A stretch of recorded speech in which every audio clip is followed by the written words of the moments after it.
Hal yang paling ironis dari orang-orang pinter itu adalah mereka bisa nyelesain hampir semua masalah di hidup mereka pakai logika. Tapi di samping itu mereka selalu babak belur tiap kali masuk ke dalam urusan asmara. Mungkin lo salah satunya, lo yang suka belajar, lo suka baca buku, lo paham dasar-dasar ilmu filsafat, lo paham dasar-dasar ilmu psikologi, lo bisa ngebedah attachment style lo, trauma masa kecil lo, defense mechanism lo, dan bahkan ya lo bisa ngejelasin secara klinis dan akurat kenapa hubungan lo yang terakhir itu fucked up alias gagal. Tapi entah kenapa ya, pasti selalu ada pola yang terus keulang kan. Walaupun orangnya beda, wajahnya beda, drama-dramanya juga beda, tapi itu punya kecemasan yang sama buat lo. Dan rasa sakitnya juga sama. Sampai akhirnya mungkin ada masa dimana lo sendirian di kamar, terus lo cuman rebahan doang di kasur sambil natap langit-langit. Terus lo mikir kayak, kok bisa ya gue yang udah paham isi kepala gue sejauh ini, setiap kali ada urusan cinta, gue tetep aja berantakan.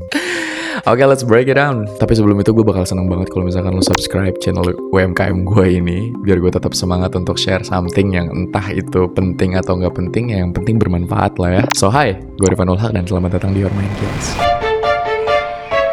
Your brain is one of your most important organs. Your brain is the epicenter of your existence. Home to billions of neurons, it's your body's mission. The world around you is as fascinating as the universe inside your head. Your brain is grown in hundreds of nerve cells called neurons. By the time you become a teenager, your brain has stopped growing. But it continues to develop. The insulation of the neurons, which begins at birth, continues over many years. For at the end of the day, it's our brain that makes us us. And your brain doesn't stop working. Some studies have found that brain activity may continue for several minutes, even after your heart has stopped. Oke, di video kali ini kita santai aja kali ya. Coba kita bedah pelan-pelan deh dari kacamata para pemikir besar dunia. Lo pasti tahu Nietzsche kan, filsuf yang pemikirannya lumayan radikal itu ya. Waktu akhirnya dia jatuh cinta sama perempuan ya, lo harus tahu kalau perempuan ini cerdas, dan Nietzsche itu tahu kalau si cewek ini tuh selevel sama dia. Dia mikir kayak gitu, tapi apa? Dia ditolak. Dan kocaknya itu tuh nggak terjadi sekali doang. Nietzsche tuh ditolak bahkan sampai 2 kali sama perempuan itu. Dari sejarah kita tahu kalau Nietzsche tuh galau setelah dapat penolakan itu. Hatinya hancur lebur lah. Tapi dari situ muncullah satu pertanyaan dong. Kenapa penolakan sebegitu menghancurkannya buat seorang Nietzsche? Tapi lo tahu apa? Nietzsche dan kebanyakan orang pinter yang kelewat banyak mikir di luar sana, mereka ngabisin hampir seluruh hidupnya buat ngebangun identitas sebagai orang yang luar biasa, sebagai seorang deep thinkers yang di atas rata-rata banyak orang. Dan hal itu malah menjadi identitas buat mereka. Itu jadi benteng yang cukup kuat buat mereka. Tapi masalahnya, cinta tuh nggak peduli seberapa cerdas atau seberapa insightfulnya diri lo. Karena cinta tuh pada akhirnya cuma bakal nuntut versi lo yang raw, yang paling biasa aja gitu, yang versi telanjang lah mungkin bahasa kasarnya. Di dalam hubungan tuh cinta tuh cuma nuntut diri lo yang insecure, diri lo yang cemburu, diri lo yang needy, diri lo yang takut untuk ditinggalin. Tapi bagi orang yang terbiasa untuk kelihatan spesial, nunjukin sisi biasa ini tuh jauh lebih menakutkan daripada penolakan itu sendiri. Soalnya logikanya gini ya, kalau ada orang yang udah ngelihat lo tanpa kecerdasan lo, terus mereka tetap nolak lo tuh udah nggak punya lagi tempat buat sembunyi.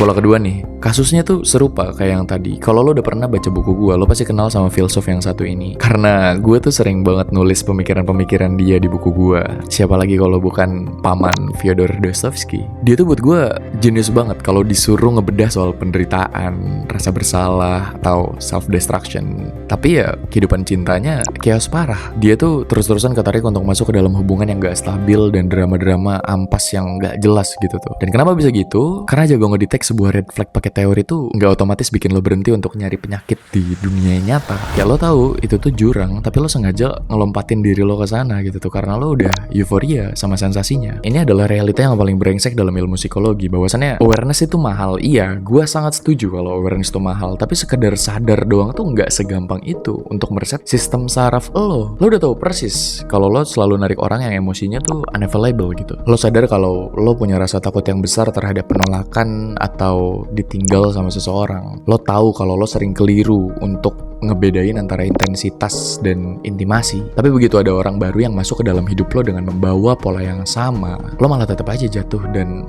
ya lo babak belur lagi. Itu tuh bisa terjadi bukan karena lo bego ya dalam hubungan percintaan, tapi karena sistem saraf lo tuh nggak secara otomatis nyari seseorang yang sehat. dalam berhubungan. Nah, sistem saraf lo tuh cuma nyari apa yang familiar aja buat lo, dan yang mungkin belum lo sadarin, buat lo yang terbiasa hidup dalam kekacauan, bisa gue bilang ketenangan tuh malah kerasa asing buat lo. Stabilitas tuh bakal ngebosenin banget buat lo, dan damai itu cuma bikin lo curiga ujung-ujungnya. Sampai akhirnya pas lo ngerasain turbulensi emosional yang bikin dada lo sesak berhari-hari, otak lo tuh malah nerjemahin sebagai chemistry.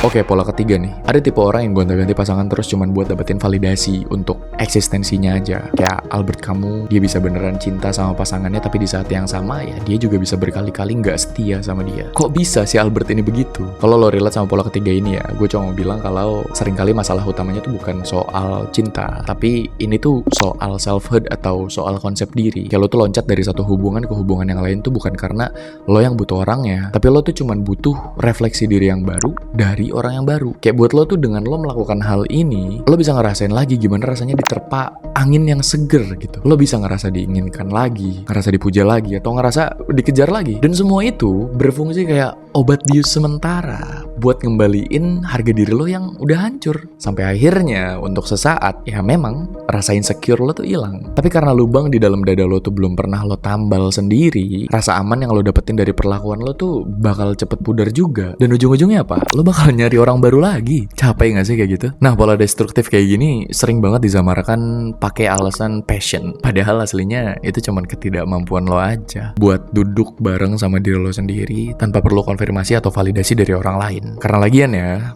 udah banyak kali orang yang bilang kalau gue ini adalah jiwa yang bebas.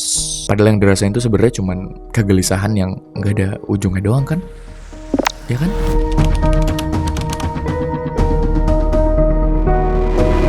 Yang terakhir nih, ini jebakan paling mematikan buat lo yang hobinya overthinking. Kalau lo hobi banget untuk berlebihan dalam berpikir, skeptis gitu terhadap sesuatu atau terhadap seseorang, lo tuh bakal ngerasa kalau lo tuh bisa ngehack hubungan yang lo jalanin pakai logika lo. Dan hati-hati ya, karena ini sama persis kayak eksperimen hubungan pasangan yang dilakuin sama Sartre dan Simone de Beauvoir. Mereka nyoba bikin hubungan yang didesain ulang pakai yang namanya akal sehat, kayak kebebasan tanpa rasa posesif, komitmen tanpa batasan, dan intimasi tanpa ketergantungan. Kayak itu terdengar aja udah aneh gitu kan. Dan lo tahu hasilnya apa? Ya gagal total dong. Mereka berdua nih ya cerdas banget, tapi ya seperti yang lo tahu, kecerdasan yang logis tuh nggak bisa dipakai buat meniadakan realita emosional. Dan ini malah bisa jadi jebakan buat lo. Mungkin lo pernah mikir, dengan lo yang paham konsep attachment theory atau teori kelekatan, mungkin lo berpikir kalau lo batin lo itu bakal otomatis sembuh. Mungkin lo juga percaya dengan lo yang mampu menganalisa perasaan lo itu tuh sama dengan nyelesain masalahnya. Tapi ya gimana ya, itu semua tuh percuma. Bahkan sampai kiamat pun ya nggak bakal bisa. Karena walaupun lo hatam sama yang namanya konsep jealousy sampai ke akar neuroscience-nya, lo bakal tetap ngerasa cemburu kalau lo udah masuk ke dalam hubungan asmara. Lagian gini ya, alam bawah sadar lo itu nggak pernah dibujuk pakai argumen yang logis, dan itu cuma bisa berubah lewat satu hal, yaitu pengalaman nyata.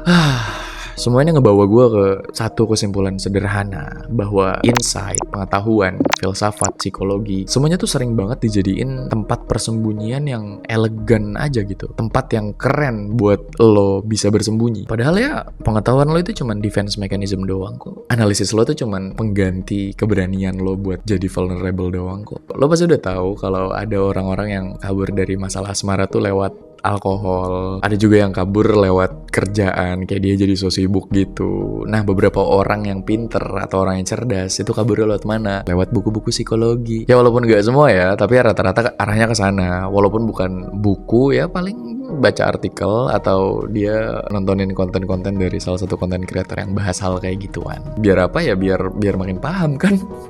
Dan semua itu tuh ternyata punya satu kesamaan pada akhirnya, bahwa lo tetap berusaha untuk aman dan terlindungi secara emosional. Dan perlindungan lo ini kelihatan persis kayak pertumbuhan dari luar ya. Sampai suatu hari gue yakin bakal ada hubungan yang ngebongkar semua topeng lo itu. Lo juga pasti udah sadar lah kalau lo sebenarnya tuh gak kemana-mana. Terus gimana dong cara keluarnya?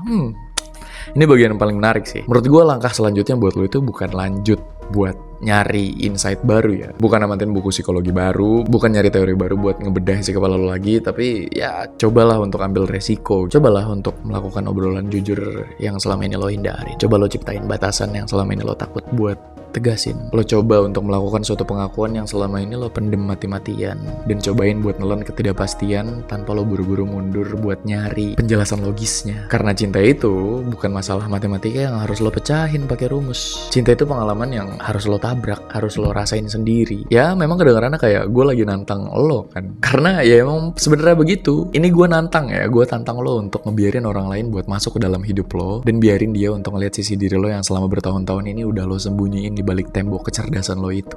Karena disitulah yang namanya intimasi tuh bener-bener dimulai. Dan ya mungkin itu terdengar menakutkan buat lo, tapi percayalah, itu adalah satu-satunya jalan. So, gue Irfan Haq, dan terima kasih udah nonton video ini sampai habis. Jangan lupa subscribe, komen juga kalau misalkan lo punya something yang pengen lo share. Hati-hati, your mind kills.